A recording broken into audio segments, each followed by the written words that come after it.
This man walks alone into a vast, untouched forest where towering trees stretch toward the sky and thick moss carpets the ground beneath his feet. The air is damp and heavy with the scent of soil and rain. There's no electricity, no signal, only the rhythm of nature, the sound of rustling leaves, and the occasional call of a distant bird.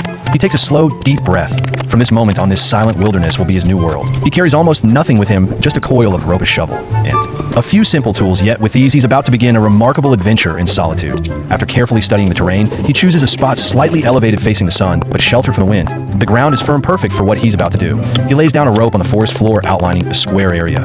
Every move is measured and precise, as if he's already built this place 1,000 times in his mind. Then he grips his shovel and drives it into the damp earth the first step toward his underground dream.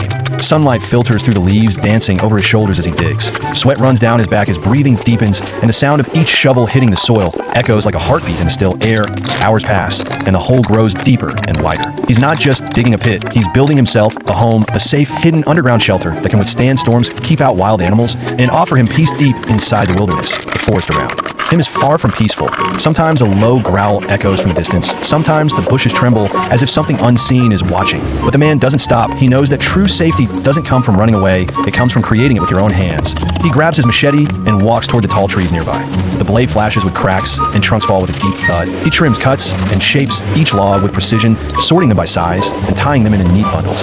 His hands, the forest, becomes his workshop. Nature provides every material he needs. When the pit finally reaches the right depth, the real craftsmanship begins. He jumps down into the hole of his boots, sinking slightly into the cool soil.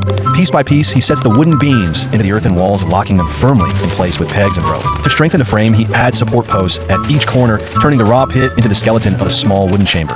After hours of labor day, the sturdy wooden interior takes shape strong enough to stand the test of time. But he's not done yet. To ensure fresh air can circulate underground, he installs a metal ventilation pipe through the wall, a clever solution that will later allow smoke to escape when he makes a fire.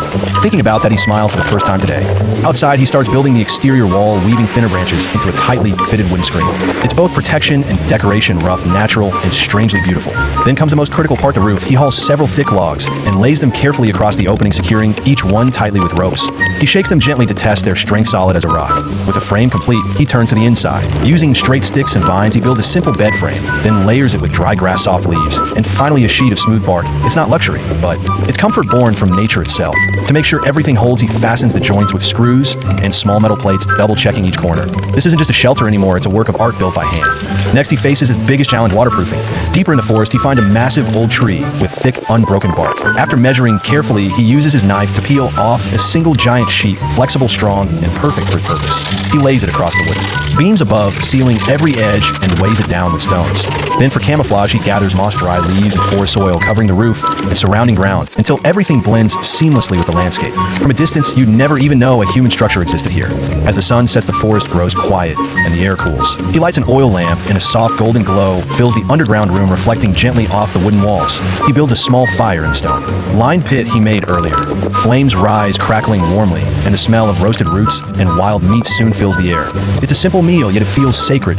The fire flickers, smoke drifts up the ventilation pipe, and somewhere above, stars begin to appear.